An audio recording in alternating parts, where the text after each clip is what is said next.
Prenez le large. Radio Grand Lac. La chronique des transitions par Marie-Pierre.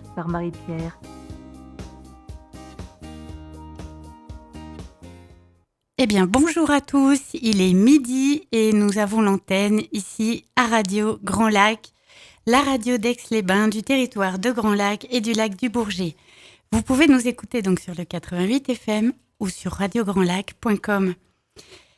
Je vous remercie de nous écouter toujours plus nombreux. Et pour les accros, merci beaucoup, merci infiniment de votre fidélité. Oui, car il y en a des accros. Aujourd'hui, j'ai le grand honneur et plaisir de recevoir pour ma première chronique des transitions, Laurence Paris. Alors Laurence, bonjour.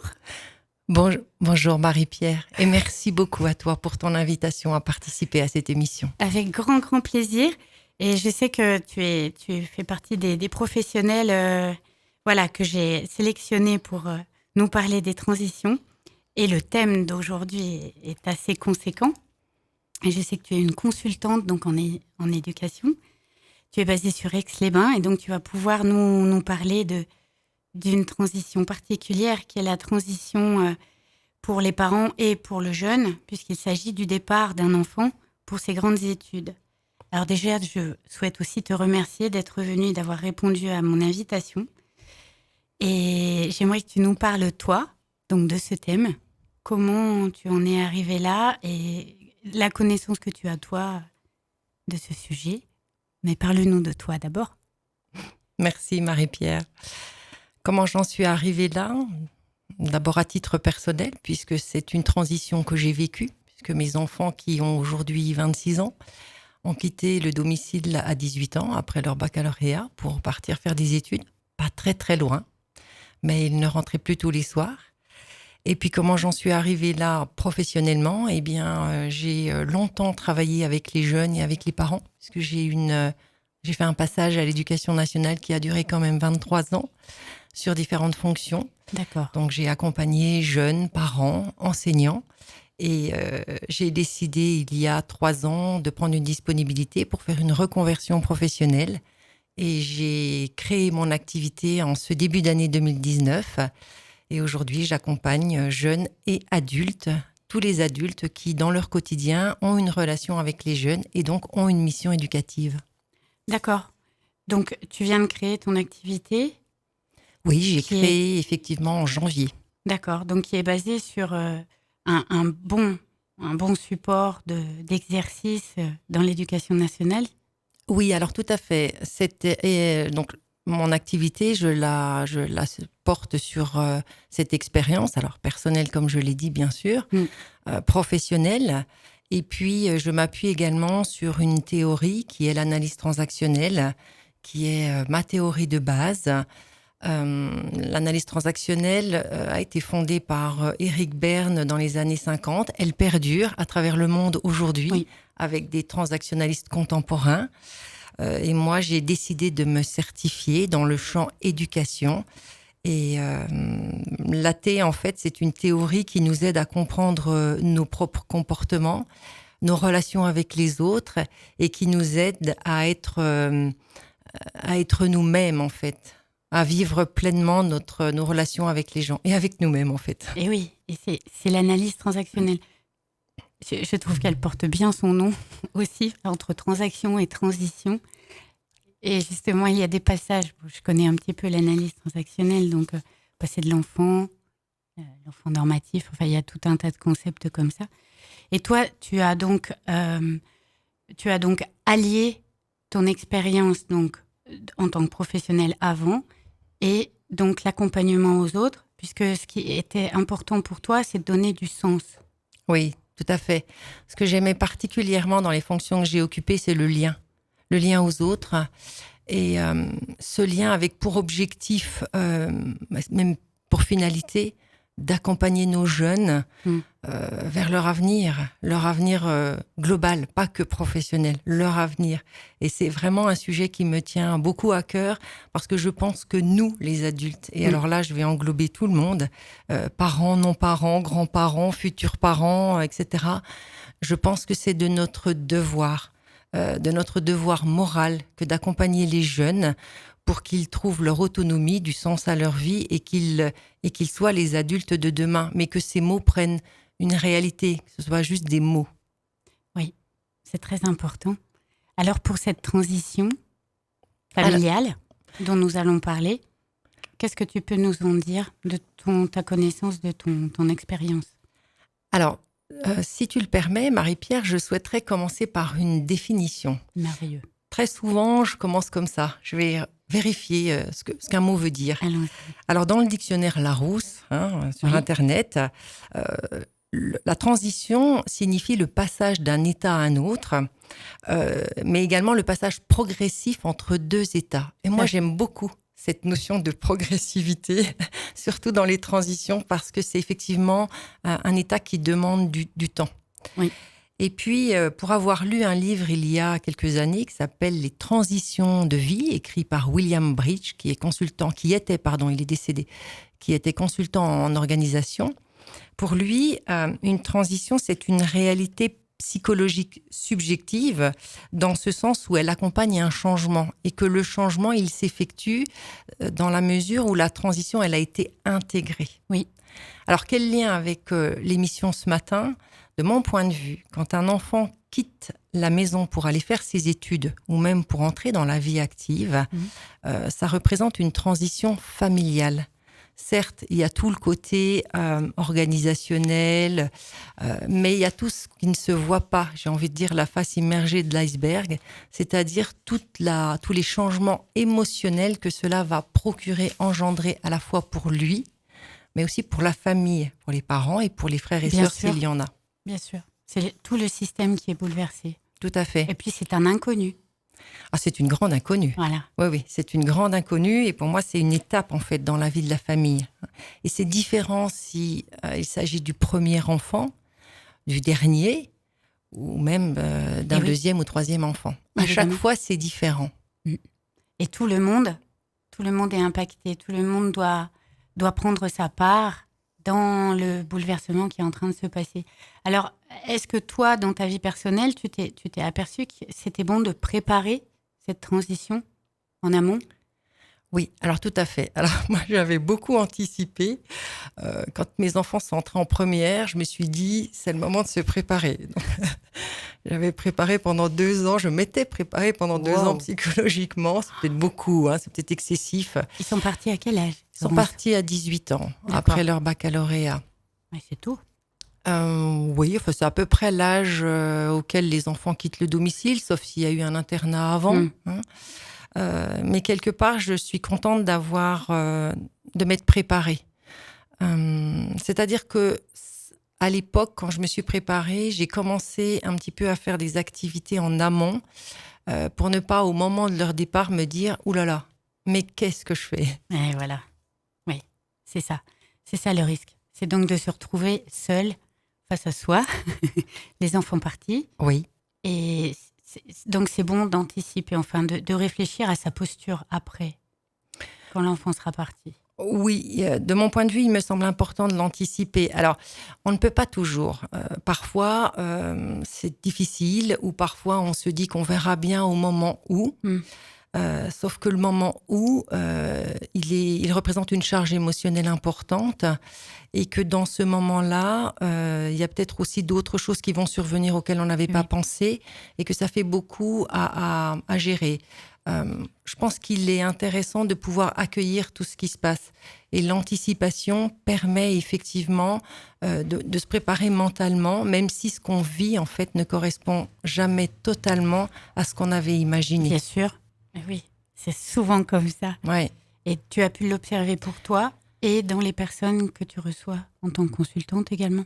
Oui, alors moi je me souviens, c'était il y a 8 ans, mais les souvenirs qui sont les miens aujourd'hui, donc qui sont encore très engrammés, si tu veux, corporellement parlant, je me souviens du silence. Alors il se trouve que mes enfants sont partis tous les deux en même temps, ils sont jumeaux. D'accord. Et je me souviens du silence. Le double départ. Oui, le double départ, oui, avec pas d'autres enfants après. Et d'autant plus que ce silence faisait doublement écho, si je peux me permettre, parce que j'ai un de mes enfants qui jouait de la musique. Donc je n'avais plus cet environnement sonore. déjà. L'univers était vraiment bouleversé. Oui, très modifié. Oui. Et puis en plus, à l'époque, j'étais principale adjointe de collège, dans un collège en zone d'éducation prioritaire, beaucoup de mouvements, beaucoup de bruit toute la journée. Et puis quand je rentrais chez moi le soir, mon domicile se trouvait en fait sur les lieux de l'établissement, puisque j'avais cette obligation de loger. Et d'un seul coup, pour le coup, on parle de transition, c'était un peu violent, tout ce bruit, et puis d'un seul coup, ce silence. Ouais. Je me souviens de ça. Je me souviens également du vide et du calme. Tous les parents et les parents qui nous écoutent vont comprendre ce que je dis. Quand vous rentrez le soir chez vous, j'imagine bien, vous n'avez à peine eu le temps de poser vos clés, même pas enlever le manteau, que d'un seul coup, vous entendez « Maman, dis donc au fait pour demain ». Voilà, et tutti quanti. Alors, je dis « maman » parce que je parle de moi, mais ça peut être « au fait papa », etc. Voilà, on a à peine le temps de rentrer qu'ils nous sollicitent, ils ont besoin de nous, etc. Et là, vous rentrez... Et il n'y a pas. Il n'y a pas cette demande. C'est le vide. Alors, on ne va pas dramatiser, c'est pas le... Juste, ce sont des souvenirs sensoriels. C'est ça, et ça fait partie de la transition. Oui, tout à fait. Ça fait partie, voilà. Ça fait partie, effectivement, de ce qu'on vit, de ce que les futurs parents vont vivre. Alors, s'il y a effectivement d'autres enfants à la maison, c'est différent. Néanmoins, la place laissée vacante par celui qui est parti, dans les premiers temps, elle est vacante. Très bien. Alors, nous allons parler de l'enfant. Nous allons chanter avec Claude Nougaro. Nous allons écouter l'enfant phare que tu as choisi. Je trouve très à propos pour commencer à rentrer dans le vif du sujet, ce qui est déjà fait, mais on va approfondir. À tout de suite. À tout de suite. La radio d'Aix-les-Bains. La radio d'Aix-les-Bains. Radio Grand Lac. Radio Grand Lac. La chronique des transitions par Marie-Pierre.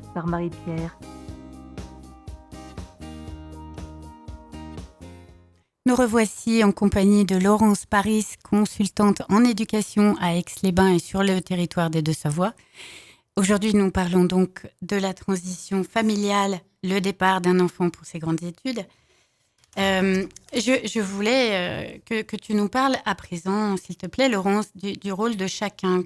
Peux-tu nous dire, quand l'enfant part, que se passe-t-il ? Alors, quand l'enfant part, il se passe il y a un certain nombre de conséquences, d'abord pour lui et ensuite pour la famille. C'est ça. Si tu le permets, je vais commencer par le jeune ou la jeune. C'est normal.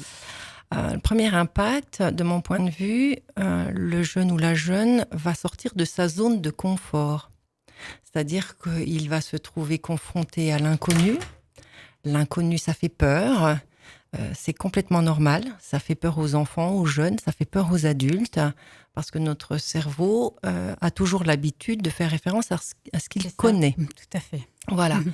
Et la sortie de la zone de confort, tout simplement, dans son fonctionnement, le jeune avait l'habitude d'un certain nombre de pratiques. Quand il avait besoin, il y avait un des deux parents, voire un grand-parent, voire un proche, en tous les cas, une figure. Et puis quand il part faire ses études un peu loin, d'un seul coup, tout cet environnement-là est bousculé, chamboulé. Oui. C'est-à-dire que lui, il n'a plus, ou elle n'a plus, ses repères. Un repère géographique, un repère organisationnel. Je vais prendre un exemple tout simple. Je rentre à la maison après ma journée de cours, je fais ce que j'ai à faire, je me mets les pieds sous la table. Oui. Eh bien là, ça change. Ça veut dire qu'il faut aussi, là on parlait d'anticipation tout à l'heure, ça veut dire que pour le jeune, il va devoir anticiper les courses peut-être, faire à manger, etc. Et ça, c'est que lui ait choisi de partir, c'est-à-dire c'est son choix propre, ou que ce soit obligé.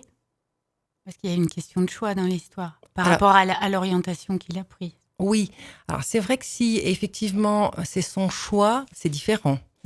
Parce que je dirais que la sortie de la zone de confort, elle va être vécue comme peut-être peu évidente, mais si c'est pas son choix, ça risque d'être plus difficile. D'accord ? Parce que là, on est plutôt sous le coup d'une contrainte. Oui. C'est-à-dire que la dimension joie et plaisir, elle peut être un petit peu diminuée par la dimension stress ou angoisse. Oui, d'où l'importance de se préparer et d'en parler. Ah oui, Oui. avec les parents. Oui, tout à fait, tout à fait. Autre impact que je vois, c'est, comme tu le disais aussi tout à l'heure, le jeune, il va se retrouver face à lui-même ou elle va se retrouver face à elle-même. Qu'est-ce que ça veut dire ? Ça veut dire qu'il va y avoir à ce moment-là une prise de conscience de son degré d'autonomie. Très, très important. On en parle beaucoup, de l'accompagnement à l'autonomie. Ça fait partie des objectifs à la fois, bien entendu, des parents, des enseignants. Mais ça me paraît fondamental parce que c'est là où véritablement les jeunes vont se rendre compte de ce qu'ils sont réellement capables de faire. Et ils sont réellement capables de faire beaucoup de choses. Et là, ils vont mesurer leur niveau de compétence. Oui. Et de ressources. Et de ressources. Aller chercher les ressources. Exactement. Exactement. Alors, ils prendront aussi conscience de certaines limites. Ça va avec. Ça va avec. Et c'est là tout l'intérêt de les mesurer pour pouvoir comment on peut y répondre. Et puis, aussi de leurs besoins. Et c'est à ce moment-là, je crois, que bon nombre de jeunes se rendent compte aussi de, finalement, ô combien on n'est pas si mal que ça chez les parents, finalement. Oui. Même s'ils nous cassent les pieds, ces parents, on n'est pas si mal que ça. Il y a un certain confort. Oui. Alors après, il y a aussi des impacts positifs, bien entendu. C'est-à-dire que d'un seul coup, c'est un peu la liberté. C'est un petit peu, j'ai plus d'horaire, j'ai pas de contrôle, je vais pouvoir faire ce que j'ai envie de faire. Une liberté à mesurer aussi, parce que dans un premier temps, c'est un peu l'euphorie. Après, ils se rendent compte, ils se régulent. Mais j'ai envie de dire que c'est un processus classique, en fait. Assez classique pour tout le monde. Oui, une fois qu'ils ont les pieds dedans, en fait, c'est une formation. Oui. Donc, ça prend du temps. Oui. Quelque temps. Et pour les jeunes qui seraient un petit peu en difficulté par rapport à des obligations, à des démarches à effectuer, moi, je les invite vraiment à demander de l'aide. On est dans une société parfois où on n'ose pas demander de l'aide. Je sais de quoi je parle. Et pourtant, je me rends compte que les gens sont souvent très contents de pouvoir apporter leur aide, surtout quand on la leur demande. Et puis entre eux, ils vont trouver des ressources, ils vont s'entraider. Ça nous ramène à la question du lien qu'on évoquait tout à l'heure. Oui. Du lien aux autres, du lien à ses pairs, P-A-I-R-S. Voilà un petit peu les impacts que moi j'ai identifiés pour les jeunes. Est-ce que les jeunes, je me posais la question, ont conscience que la séparation peut être difficile pour le parent ? Alors, moi je trouve ta question très très pertinente. Je dirais, ça n'engage que moi, que fondamentalement, je crois qu'ils en ont quelque part conscience. Après, il y a cette telle peut-être envie de quitter le domicile que c'est pas forcément toujours évident. Et là, tu fais appel en fait à l'empathie. Comment, de ma place, je peux comprendre ce que l'autre vit. Et on le voit très bien d'ailleurs dans les retours que j'ai pu avoir de certains jeunes qui me disent « Oh là là, mais moi, il faut que j'appelle mon père ou ma mère tous les soirs pour les rassurer, par exemple, parce que, bah oui, je suis loin, c'est la première fois que je m'en vais. » Et parfois, ils le font parce que ils comprennent justement ce besoin-là, mais ça peut être difficile aussi pour eux parce que si un soir ils sont avec d'autres, ils vont oublier. Et c'est pas parce qu'ils veulent pas le faire, c'est parce qu'ils ont oublié. Mais ça fait vraiment partie du processus d'autonomisation. Oui. Et ça questionne aussi notre posture de parents quand on fait cette demande-là. On pourra en parler aussi de ce point-là. Oui, parce que j'imagine qu'un enfant peut se sentir coupable de partir, de laisser son parent seul, que le parent le dise ou pas. C'est intrinsèque, ça peut être dans la fibre du jeune. Oui. Et à ce moment-là, il est bon que les deux parties peut-être soient aidées, surtout le jeune. Oui, tout à fait. Et puis ça peut être culturel. Moi, je l'ai vu quand j'étais enseignante, où certains des élèves que j'avais me disaient « Nous, on cherche une formation proche parce que ça ne se fait pas de laisser ses parents. Ça ne se fait pas de partir faire des études loin. » Et ça peut être complètement inconscient, cette loyauté. Et je trouve que ce sont des sujets qui sont intéressants à aborder. Moi, quand j'accompagne des particuliers, je les invite toujours à avoir ce type de communication, d'échange, dans un moment où c'est calme pour eux, dans un moment où l'émotion, le niveau émotionnel n'est pas trop élevé. pour pouvoir expliquer, voilà, moi, ce que ton départ va me faire. Voilà, je suis contente pour toi, mais en même temps, il y a une part de moi qui est triste et c'est normal. Et puis de pouvoir échanger. Et peut-être même, alors ça, c'est très en lien avec l'analyse transactionnelle, de contractualiser avec le jeune. Pour toi, Voilà. à quelle fréquence ce serait acceptable que je t'appelle? Bon, bah, ça peut être, je sais pas, une fois tous les 2 jours ou une fois par semaine. Et pour moi, parent, ce serait tant de fois par semaine. Et on se met d'accord. Et on valide. Et ça va évoluer dans le temps. Et puis ça va permettre donc aux deux d'être plus sereins, de dire les mots. C'est déjà se séparer. C'est qui a dit ça? Oui, alors ça, je l'ai appris en formation d'une psychologue qui fait de la Gestalt, qui nous disait effectivement que dire, c'est se séparer. Effectivement, mettre des mots MOTS sur les mots MAUX, c'est déjà les distancier quelque peu. Bien. Je te propose, Laurence, de faire une pause. Nous allons écouter...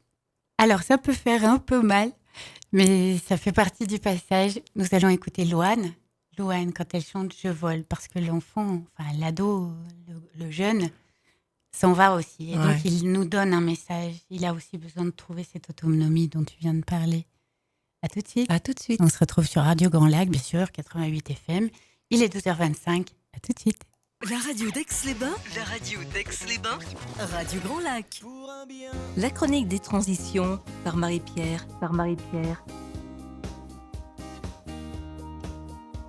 Toujours en direct sur Radio Grand Lac, le 88 FM, Radio Grand Lac, la radio d'Aix-les-Bains du territoire de Grand Lac et du Bourget du Lac. Vous pouvez également nous écouter sur radiograndlac.com et je suis en compagnie, toujours, de Laurence Paris qui nous parle du départ d'un enfant pour ses études et de la modification de repères que cela engendre pour la famille. On vient de parler et d'évoquer ce qui se passe au niveau du jeune, Laurence. Et pourtant, voilà...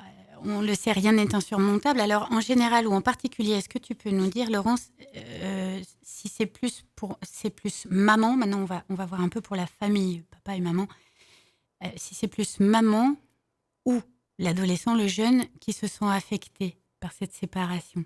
Ça fait quoi pour maman, dans le système? Alors, j'ai beaucoup de difficultés à répondre à la question si c'est plus maman ou si c'est plus pour le jeune. Je pense que c'est plus pour chacun d'entre eux, mais que chacun le vit à sa manière. Maman va le vivre d'une certaine manière. Évidemment, c'est la séparation d'avec l'enfant. Ça nous renvoie à nos séparations dans notre plus tendre enfance, dont on n'a pas conscience, mais qu'on a vécu effectivement corporellement. Oui. Pour papa, c'est autre chose. C'est aussi une séparation. Mais il va la vivre certainement différemment que maman. Et pour le jeune, ce sera encore une troisième façon de le vivre. Chacun à son niveau, et puis je dirais chacun aussi avec ses émotions.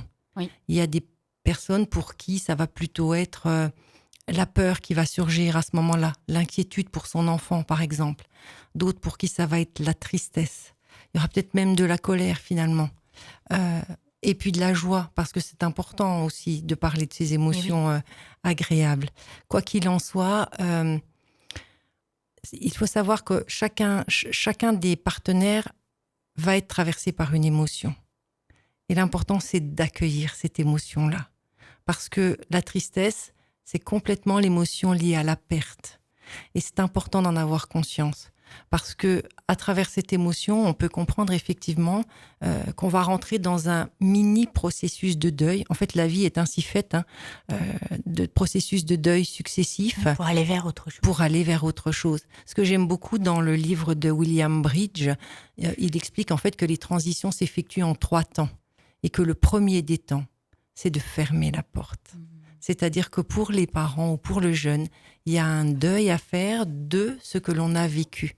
Ça ne veut pas dire qu'on va perdre le lien, loin de là. C'est juste qu'on va le nourrir autrement. Ça va être autre chose. Et cet autrement-là, il est fondamental à construire. Et ça peut être merveilleux. Je vous assure que ça peut être merveilleux. Oui, évidemment, puisque nous allons découvrir une part de nous qui est jusque-là inconnue. Donc, et autant pour le jeune que pour aussi les frères et sœurs qui sont là, de vivre sans le frère qui part ou sans la sœur, que ce soit l'aîné ou le cadet. Donc, en effet, c'est là, dans la transformation que c'est le déséquilibre, en fait, qui est inconfortable. Oui, c'est ça. C'est ce moment où, effectivement, cette place est laissée vacante. Oui. Et la nature ayant horreur du vide, on va trouver chacun des protagonistes, va trouver comment redistribuer un petit peu les rôles. Moi, j'aime bien la métaphore du jeu d'échecs. Bravo. J'aime beaucoup. Parle-nous de ça. Oui, parce que on a fonctionné avec... alors, je ne suis pas joueuse d'échecs, je préfère le dire tout de suite parce que je sais qu'il y a peut-être des auditeurs qui sont de grands joueurs, donc veuillez me pardonner pour mes écarts. Oui, là, ils vont comprendre tout de suite. Voilà, juste chacune des pièces a un rôle, des fonctions et un type de déplacement. Et quand le partenaire joue une pièce ou une autre, on s'adapte. Eh bien, c'est un peu la même situation. C'est-à-dire que là, le jeune, il va prendre un autre statut, il va avoir le statut d'étudiant. Il va devenir de plus en plus autonome. Il va devoir se débrouiller, entre guillemets, un peu plus seul. Et donc, il va développer des compétences, etc. Et face à ce développement, les parents vont agir en conséquence. C'est-à-dire que nous avons, nous, en tant que parents, à accepter, c'est même notre mission, de les voir grandir et de voir qu'ils ont moins besoin de nous. Et c'est génial. C'est génial. Parce que c'est notre rôle que de les accompagner vraiment pour qu'un jour, ils soient complètement en capacité d'agir leur quotidien seuls. Mais le lien, il demeure et il se transforme. Et c'est accompagner jusqu'à devenir adulte. Enfin, justement, l'ado jeune devient adulte. Et c'est cette transition-là qui est très forte quand l'enfant part faire ses études loin. Oui, tout à fait. Et puis, je crois qu'à ce moment-là, on revit plein d'images.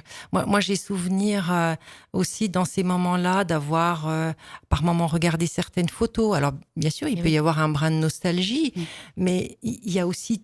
Enfin, c'est là où vous mesurez en tant que parent, finalement, tout ce que vous avez mis en place depuis toutes ces années. Parce que finalement, l'objectif, il est là. C'est de leur permettre de prendre leur envol, si on fait le lien avec la chanson de Louane, que moi je trouve absolument... Enfin, de Michel Sardou, pardon, et que Louane a reprise dans le film La famille Bélier. Oui.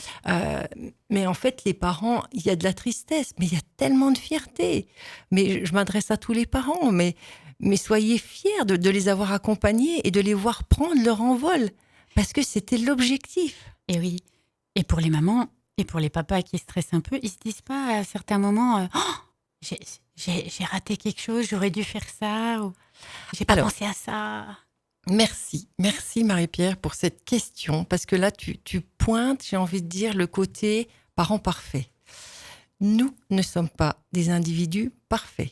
La perfection n'existe pas et je pense qu'il est vraiment fondamental d'avoir en tête de toujours faire le mieux que nous pouvons. Mais le parfait, ça n'existe pas. Et puis, heureusement, parce que si nous sommes des parents parfaits, quelle possibilité on laisse à nos enfants ? C'est juste. On leur met une pression terrible. Non, nous sommes des parents imparfaits. Nous avons nous-mêmes été des enfants avec des parents imparfaits. Et si mes parents m'écoutent, ça n'est pas une critique que je formule là, c'est juste que chacun fait avec ce qu'il a et ce qu'il peut, mais avec toujours une intention bonne pour ses enfants, c'est-à-dire celle de les préparer au mieux pour être ensuite des individus bien dans leur vie, ancrés, présents, joyeux. Merci à toi de nous partager tout ça. Donc, amis, parents, écoutons Laurence, et c'est vrai qu'on a besoin de se le rappeler. Dans ce moment-là, de la transition, de l'enfant qui part, que nous avons fait de notre mieux. Et un peu, c'est un peu Inch'Allah, faisons confiance à l'enfant. Oui. Aussi. Ah, ça, j'aime beaucoup, Marie-Pierre. Ah, ça, j'adore. Oui, faire confiance à l'enfant. En fait, nos enfants, ils ont un potentiel extraordinaire. Et d'ailleurs, en tant que parents, je pense qu'on ne le voit pas toujours parce que à un moment, quand ils sont tout petits, on les a presque tout le temps avec nous. Donc on sait, on connaît leur progrès, on sait quand ils marchent, on sait quand ils parlent, etc. Et puis au fur et à mesure du temps, on ne mesure plus tout ce qu'ils savent. Et c'est normal, on n'est plus là au quotidien et puis ils apprennent tellement de tant d'autres personnes. En fait, vous savez, je crois qu'il y a un dicton, un proverbe africain qui dit, je ne sais plus exactement le terme, il faut tout un village pour faire un enfant ou quelque chose comme ça. Oui, c'est pas exactement ça. Et c'est bien ça. Là, tu es en train de nous parler en fait de la posture, d'abord vis-à-vis de soi, qui est importante justement à adopter, à réajuster. Et puis, peut-être aussi à apprendre, à travailler sur soi. Et aussi, donc, notre posture qui va changer, que nous allons travailler par rapport aux jeunes. Oui, notre posture à ce moment-là, je crois, et notre mission, elle est d'être un parent présent, même à distance, parce que la présence, ça n'est pas qu'une question de proximité géographique. D'être un parent présent, c'est en fait être soutenant, être disponible quand le jeune, par exemple, appelle un soir parce que il y a un doute, il y a une question, il y a un moment de faiblesse, il y a une envie de parler. Voilà, c'est de rester présent même à distance, c'est d'être encourageant. C'est de valoriser tout ce qu'il a pu faire. J'imagine bien que sur ce mois de septembre qui se termine, entre parents et jeunes, il y a bien eu des appels téléphoniques parce que c'est dur au début, c'est dur pour eux, c'est dur pour les parents. Oui. Voilà, le rôle des parents, c'est ça, c'est d'être dans le soutien, dans les encouragements, de rassurer. Oui, parce que ça fait remonter les peurs. Oui. Voilà. La peur de tout, peut-être les angoisses de se retrouver seul ou de perdre sa clé.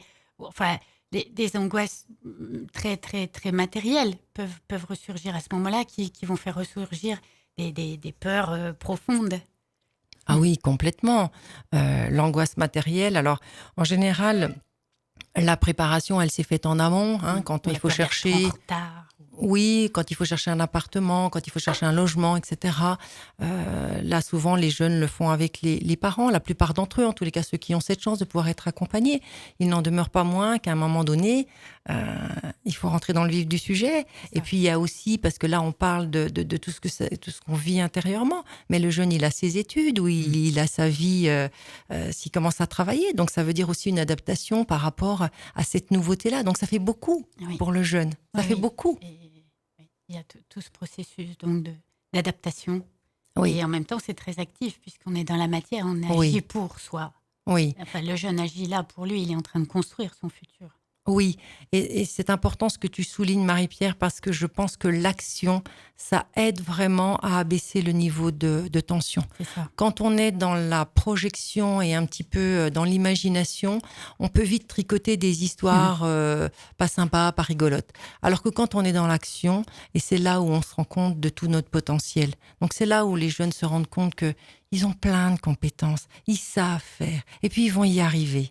Oui, et les parents aussi. Et les parents aussi, parce que cet espace qui est disponible, vont pouvoir l'investir pour eux. Voilà, et c'est ça. Donc, je vous propose de faire une petite pause en musique. Donc, on a plongé dans l'univers du jeune avec Loane, donc je recommande donc à chacun d'aller voir ce film La famille Bélier, dont tu nous as parlé, parce que ça fait vraiment référence à ça. Complètement. Donc, allez-y, ça fait partie des références donc, pour vivre et pour préparer la transition de l'enfant qui part pour faire ses études. Et là, nous allons écouter Barbeco, que, bien sûr, à Radio Grand Lac, nous apprécions et nous aimons écouter souvent, qui va nous chanter, ça c'est spécial dédicace pour les parents, Un mal pour un bien. À tout de suite. Du Mont du Chat au terme d'Aix-les-Bains, Radio Grand Lac. Radio Grand Lac. La chronique des transitions par Marie-Pierre.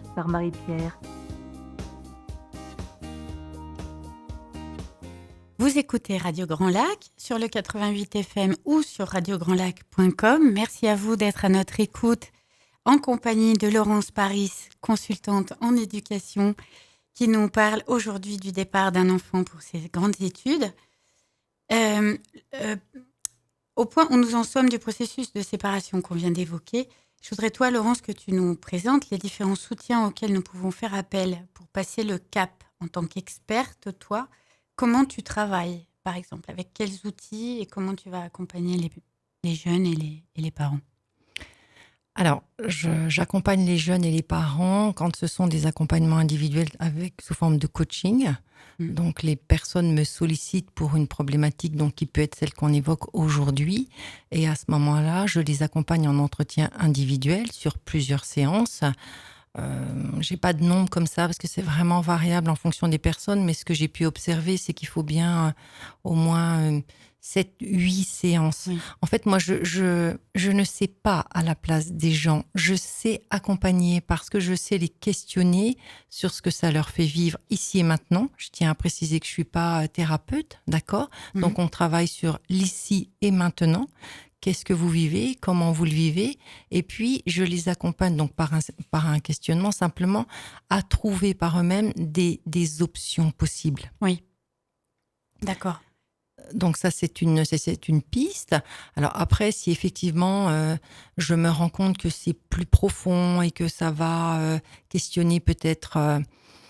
je sais pas, une faille, là, je peux m'interrompre, je connais mes limites en termes de compétences et je peux proposer, toujours dans la proposition, à la personne, à ce moment-là, de solliciter peut-être un professionnel plus averti sur le terme du travail plus en profondeur et des souvenirs finalement.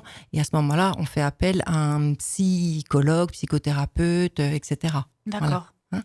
D'accord. Je crois que tu proposes également Tu proposes des rencontres sous forme de conférences? Oui, tout à fait. Alors, j'ai développé un cycle de conférences qui balaye l'année scolaire et dont l'objectif est d'aider justement tous les adultes, les parents en priorité, à avoir une certaine réflexion distanciée sur le déroulement de la scolarité des jeunes. Et cette thématique intervient au mois de juin, puisque moi, je souhaite effectivement permettre aux gens d'anticiper quelque peu. Et donc, on parle de ces changements qui vont intervenir à la rentrée. Alors, ça peut être des passages du primaire au collège, du collège au lycée, mais aussi, bien entendu, du lycée aux études supérieures. Et oui, d'accord. Donc là, tu interviens dans quelle organisation? Alors, j'interviens à la MJC. On a déroulé à la MJC d'Aix-les-Bains. On a déroulé tout un cycle de conférences. Et puis, sur un petit peu plus loin, à Barbie, au café associatif Au Bonheur d'une Pause. D'accord. Voilà. Et puis, j'interviens aussi chez Exa Café Famille, à Aix-les-Bains. Ah oui, j'ai vu. Voilà, qui sont des lieux où les parents sont les bienvenus. Voilà pour l'instant. Et puis, je suis sollicitée pour intervenir également sur Annecy. Donc ça, c'est en cours de négociation. D'accord. Tu viens aussi aux Belles Histoires? Ah, mais ça, c'est pour Tipeee. Oui, alors ça, c'est autre chose. C'est autre chose. Voilà, j'ai créé en fait un support de communication qui s'appelle le Tipeee, T-E-P-2-E, et qui signifie temps d'échange autour de la parentalité, de l'éducation et de l'épanouissement. Alors, en fait, je l'ai pensé de façon ludique, c'est-à-dire que ça ressemble un petit peu à un jeu de cartes. Ça n'est pas un jeu, c'est-à-dire qu'on va élaborer des réflexions, mais c'est surtout un temps de partage, un temps d'échange autour des thématiques du quotidien. Donc, celle du départ d'un enfant peut tout à fait intervenir. Et là, en général, il y a entre 4 et 6, 7 participants. Et ce sont les réflexions et les partages des gens qui nourrissent la réflexion. Et moi, j'interviens dans une posture d'animatrice. D'accord, donc c'est un format interactif. Oui. Donc les parents se nourrissent entre eux aussi. Oui, oui. Et la première chose qui ressort, c'est « Oh, comme ça fait du bien de voir que je suis pas seule dans cette situation-là. » Et comme ça fait du bien aussi de prendre un temps pour soi et de prendre le temps de réfléchir à ça. Parce que dans nos quotidiens surchargés, on n'a pas forcément toujours le temps de réfléchir à l'éducation, aux liens, etc. Très, très bien. Peux-tu nous dire en 2 mots, est-ce que tu aurais un conseil avant de passer à la dernière partie de notre émission? Quel conseil, si je peux employer ce terme de conseil, tu donnerais aux parents, à maman ou à papa, ou aux jeunes et aux frères, aux sœurs, pour cette transition-là? Alors, on a déjà effectivement parlé de l'anticipation. Oui. Qui, de mon point de vue, effectivement, est intéressante. Donc, ça peut être pour tous les membres de la famille, bien sûr, et particulièrement pour les jeunes, se préparer à ces changements d'un point de vue émotionnel, organisationnel. En parler avec d'autres également, en parler avec ses amis, en parler avec une copine, etc. Encore une fois, on en revient à l'échange. Oui, tout à fait. À sortir de la peur de parler, finalement. À exprimer ce qu'on ressent. Voilà. Et puis, j'ai envie de dire pour les parents peut-être plus spécialement, souvenez-vous, Souvenez-vous quand vous êtes parti de la maison. Oui. Aussi. Alors, si c'est douloureux, il y a peut-être quelque chose à regarder là. Voilà. Par contre, si c'était joyeux, souvenez-vous de toutes ces émotions que vous avez vécues. La liberté. Alors, en plus, je m'adresse à des parents qui, peut-être, à l'époque, n'avaient encore pas le téléphone portable et qui, du coup, moi, à mon époque, en tous les cas, il fallait trouver une cabine téléphonique. Donc, autant vous dire qu'on n'appelait pas les parents très régulièrement. Voilà. Mais souvenez-vous de ce que vous avez vécu et permettez à votre jeune de le vivre aussi. Différemment, c'est sûr. Mais moi, quand j'ai vu mes enfants vivre leur vie d'étudiant, quelque part, je me disais, c'est chouette. Vraiment, c'est chouette. Bah oui. On leur permet de s'envoler. Oui. Et soyons heureux de ça, parce qu'on l'a fait nous aussi. Oui. Et puis on est là pour en parler. Et parlons-en. Donc, dans la joie. Dans la joie. Dans la joie. Dans le plaisir, dans la joie, tout à fait. Alors, célébrons ces moments importants. Nous allons écouter tout de suite, donc, avec une toute petite transition de la chronique, nous allons écouter Dans la joie. Merci à toi, Laurence, pour ce partage très riche et qui, j'espère, plaît beaucoup à nos auditeurs. On va écouter Zaz sur Radio Grand Lac. La radio d'Aix-les-Bains. La radio d'Aix-les-Bains. Radio Grand Lac. La chronique des transitions par Marie-Pierre.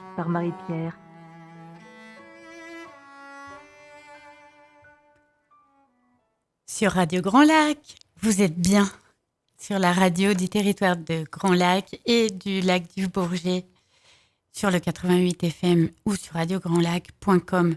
Alors, c'est bientôt la fin de notre émission, en présence et en compagnie chaleureuse de Laurence Paris, consultante en éducation sur le territoire de Grand Lac, justement, et des Deux-Savoies. Donc, j'invite toutes nos auditrices et tous nos auditeurs à prendre stylo pour noter. Munissez-vous, s'il vous plaît. Laurence, peux-tu, s'il te plaît, nous présenter ton actualité ? Comment et où te rencontrer là, dans les semaines qui viennent ? Alors, dans les semaines qui viennent, j'aurai le plaisir d'animer à la demande de la MJC le 15 octobre en fin de journée, donc 18h30, le Blabla Café des parents. Très bien. Donc, c'est ouvert à tous et c'est gratuit, proposé par la MJC. MJC d'Aix-les-Bains, le 15 octobre. Voilà. À 18h30. Très bien. Le samedi 19 octobre, de 10h à 11h30, j'animerai donc un Tipeee aux Belles Histoires, place Clémenceau à Aix-les-Bains. Oui. Donc là, par contre, il faut s'inscrire auprès de Corinne, voilà, au magasin. Et le 23 octobre, à 19h, je ferai une conférence. Alors, les conférences sont interactives, hein, c'est-à-dire que les gens peuvent participer, etc. Oui, on a compris. Voilà, chez Céline, Exa Café Famille. Ah, très bien. Voilà. Bonjour Céline qui nous écoute, je sais qu'elle est là. Bonjour Céline. Ça, c'est pour le territoire. Et puis, sur Barbie, donc, au bonheur d'une pause, le 5 octobre, donc très bientôt. Oui. L'animation d'un Tipeee aussi à 10h. Et le 9 octobre, au même endroit, une conférence à 18h45. Ah oui, et cette conférence-là, le 9 octobre, c'est sur les premiers résultats ? Oui, c'est ça. Voilà.